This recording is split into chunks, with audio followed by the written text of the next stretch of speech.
అదే RTV app వార్తల్ని క్షణాల్లో చదివే అవకాశం ఉంటుంది. ఒక న్యూస్ పేపర్, ఒక టెలివిజన్ ఛానల్ మీ చేతుల్లో ఎప్పుడు ఉంటాయి. నమస్తే, వెల్కమ్ టు ఆర్టీవీ. హన్మకొండలోని బీఆర్ఎస్ పార్టీ కార్యాలయంలో నిర్వహిస్తున్నటువంటి విస్తృత స్థాయి సమావేశంలో దాస్యం వినయ్ భాస్కర్ మాజీ ఎమ్మెల్యే గారు కూడా పాల్గొనడం జరిగింది. ఆయన ఆధ్వర్యంలో ఇదంతా కార్యక్రమాన్ని అయితే నిర్వహించడం జరుగుతుంది. కార్యకర్తలని బలోపేతం చేసే క్రమంలో ఇవాళ ఇక్కడ ఈ కార్యక్రమాన్ని నిర్వహిస్తున్నట్టు చెప్తున్నారు. అసలు వచ్చే పార్లమెంట్ ఎలక్షన్లో ఎన్ని సీట్లు గెలవబోతున్నారు ఏంటి అనేది ఆయన మాటలో తెలుసుకుందాం. అంటే ఈరోజు ఈ కార్యక్రమం యొక్క ముఖ్య ఉద్దేశం ఏంటి?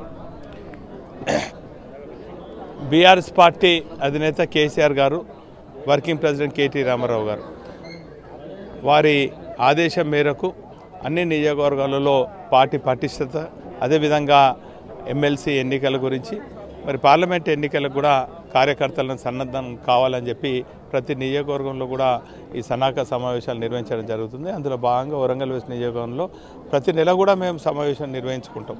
కార్యకర్తల మనోభావాలు కానీ, కార్యకర్తల ఇబ్బందులు కానీ, ప్రజలు ఎదుర్కొన్న సమస్యలు చర్చించుకోవడానికి ప్రతి నెల కూడా సమావేశం నిర్వహించుకోవడం జరుగుతుంది.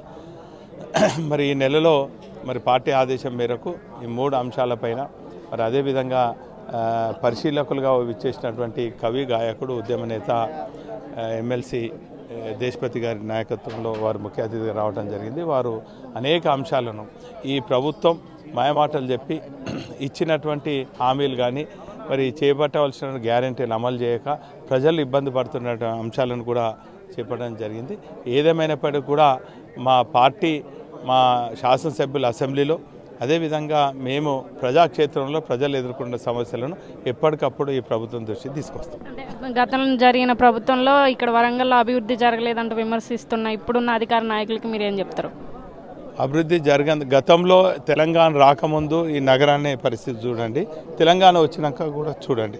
ఇక్కడ ఉన్న రోడ్లు కానీ, జంక్షన్లు కానీ, కమ్యూనిటీ హాల్స్ కానీ, లేక పార్కులు కానీ, అదేవిధంగా శ్మశాన వాటికలు కానీ, అదేవిధంగా కమ్యూనిటీ హాల్స్, ఈ తీరుగా చూసినట్టయితే వేలాది కోట్లతోని అభివృద్ధి చేసినాం. ఇప్పటి వరకు ఈ 2 నెలల పాలనలో 2 రూపాయలు కూడా తీసుకురాని మరి అసమర్థ పాలన ఈరోజు మనం చూస్తున్నాం. మరి మొన్నటికి మొన్న కూడా స్థానికంగా కొన్ని ప్రారంభోత్సవాలు జరిగినాయి. అవన్నీ కూడా అప్పుడు నేను కేటీఆర్ గారితో చెప్పి శాంక్షన్ చేయించినాయి. కేటీఆర్ గారు శాంక్షన్ చేయించినాయి, మళ్ళొక్కసారి వీళ్ళు ప్రారంభించుకొని గొప్పగా చెప్పుకుంటారు. గతంలో తెలంగాణ రాకముందు వరంగల్ ఎలా ఉండేది, మేము అధికారంలోకి వచ్చిన తర్వాత ఎలా ఉంది, ప్రభుత్వం చేస్తున్నటువంటి విమర్శలకు ఇక్కడ జరిగినటువంటి అభివృద్ధి సమాధానం అంటూ, అలానే రాబోతున్నటువంటి పార్లమెంట్ ఎన్నికల్లో అధిక సీట్లు సాధించడం మా లక్ష్యంగా, అలానే పార్టీ కార్యకర్తలను అందరినీ సమన్వయం చేసుకుంటూ ముందుకు వెళ్లాలని చెప్పేసి కేసీఆర్ గారు ఆదేశాల మేరకు ఈ సమావేశాలు నిర్వహిస్తున్నట్టు చెప్పడం జరుగుతుంది. ఇలాంటి మరిన్ని వార్తలు మీ ముందు తీసుకొస్తుంది మీ ఆర్టీవీ ఓటు స్టూడియో. మరిన్ని వీడియోస్ కోసం ఛానల్ ని సబ్స్క్రైబ్ చేయండి. లేటెస్ట్ అప్డేట్స్ కోసం వాట్సాప్ ఛానల్ ని ఫాలో చేయండి. అండ్ లింక్ డిస్క్రిప్షన్ లో ఉంది.